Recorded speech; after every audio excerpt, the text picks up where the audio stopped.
ମା 3000 ଟଙ୍କା ଦେ କଲେଜରେ ଆଡମିସନ କରିବି। ହଉ ନେ ଆଡମିସନ କରିବୁ। ହଉ ମୁଁ ଯାଉଛି ଲେଟ୍ ହେଲାଣି। ହଉ ଯା।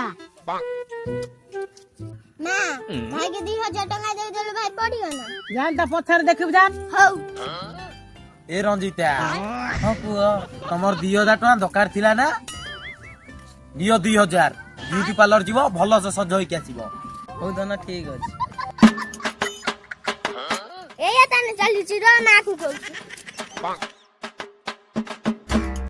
ଭାଇ ପଛରେ ଆଜି କଣ ହେଲା? ତାକୁ ଯୋଉ 2000 ଟଙ୍କା ଦେଇନଥିଲ ସେ ଗୋଟେ ଝିଅ ଟିକେ ଦେଇଦେ। କଣ ହେଲା ସେ 2000 ଟଙ୍କା ସେ ଝିଅଟି ଯାଇଥିଲା। ଚାଲେନ୍ ମୋ ସାଥରେ ଚାଲେନ୍। 2000 ଟଙ୍କା ଆମ କତରୁ ଆଣିଲୁ ଆଡମିସନ କରିବା ପାଇଁ। ଆଡମିସନ ନ କରି ଗୋଟେ ଝିଅକୁ ଦଉଛି ପଇସା। ମା ମୁଁ କଣ ଝିଅ ଟିକେ ପଇସା ଦଉଛି? ଗୋଟେ ବୁଢୀ ଲୋକ ଆକୁ ସାହାଯ୍ୟ କଲେ ପୁଣ୍ୟ ହବ ମଙ୍ଗଳ ହବ। ଧନ ତମ ମା ଗାଳି ଦଉଛନ୍ତି ପଇସା ଟା ନିଅ। ଯେ ଧନ ଡାକୁଛୁ ତୁ କହୁଛୁ ବୁଢୀ ଲୋକ।